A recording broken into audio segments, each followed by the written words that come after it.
We're joined by Dr. Jordan Tishler, Chief Doctor at Inhale MD at the Cannabis Life Conference in Toronto. So, Doctor, you focus on cannabis therapeutics in your practice. So, can you talk to us about why you advocate for cannabis? Well, I think that cannabis is a remarkable medicine that's being shown more and more to be effective for a variety of illnesses that aren't very well treated with current conventional medications. Okay. So, is there a problem right now with pain management solutions that we have currently? Well, we've heard a lot about the opioid epidemic, and there are certainly really very significant issues there. But, one of the things that we don't talk about much is the fact that there are really only three classes of agents, not including cannabis, with which we have to treat patients with their very real pain. So there's Tylenol, there are non-steroidals like Advil and ibuprofen, and then there are opioids. So, if the first two are tried and they don't work, then what's left are opioids. And opioids, as we are learning more and more, aren't very good for chronic pain, and they come with a lot of side effects, including potential death.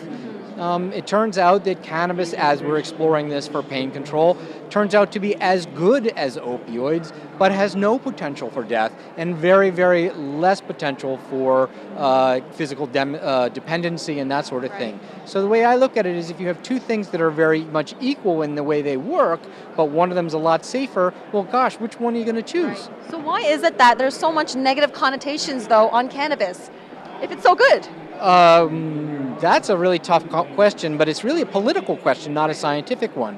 We've had 80-odd years of prohibition that was rooted in racism and big money politics that had nothing whatsoever to do with science. And in fact, for the first 40 years of it under the Marijuana Tax Act in the United States, it wasn't a medical issue. It was an agricultural issue, a political issue. And it was only when that was overturned in 1969 that it became a medical issue, because that was the next way that it could be prohibited. And we got to get past that. It never belonged on Schedule 1. We had studies even then that showed that it wasn't Schedule 1 worthy, but it was a political issue, so it went where it was politically important. Right. And we need to move past that.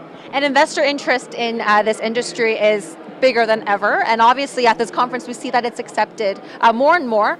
Where do you see Canada and the US heading for the next few years as a doctor? Probably in both countries, we're seeing a lot of excitement actually as we move past medical legalization into recreational or full legalization. And I know lots of companies that are really sort of, salivating to get into this, adult use market. And I think that that's an interesting proposition. But what we know, in the United States is that it's a fairly fixed market. It's underserved at the moment, but it really is sort of 20 to 30 million Americans, and that's kind of it. We're not going to create new people who are going to use cannabis socially who weren't already predisposed to do that, right? So that's a market that will be saturated relatively quickly, and then there'll be a shakeout as it happens in any maturing market. But the thing that people forget about is that 150 million Americans are 50-ish years and older, and those people are only going to get older and sicker across multiple types of illnesses. So in the end, actually, that's the long play. That's the growth market. And, I'm hoping, and I'm seeing just a few companies really kind of clue into that, and it helps them stick to their guns and make products that are really uniquely medically oriented.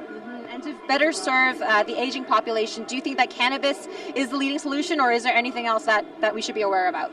Oh, I think that, in terms of the things that we don't have yet but can be helpful, cannabis is the next frontier. And I think that, we're going to see an evolution from this sort of use of cannabis flower in of itself into more pharmaceutical preparations, because right now flower is the best way to approach this stuff. But the whole plant? The whole plant. Vaporized whole flower is probably my go-to for most patients. There are times when orals, I think, are also or more appropriate, but it depends on what we're treating and who the patient is. But really what I think is interesting is that because cannabis is effective, because it is a mixture of a whole bunch of different agents, then as we come to understand what those agents are and what they're doing, we're going to be able to start to tailor that.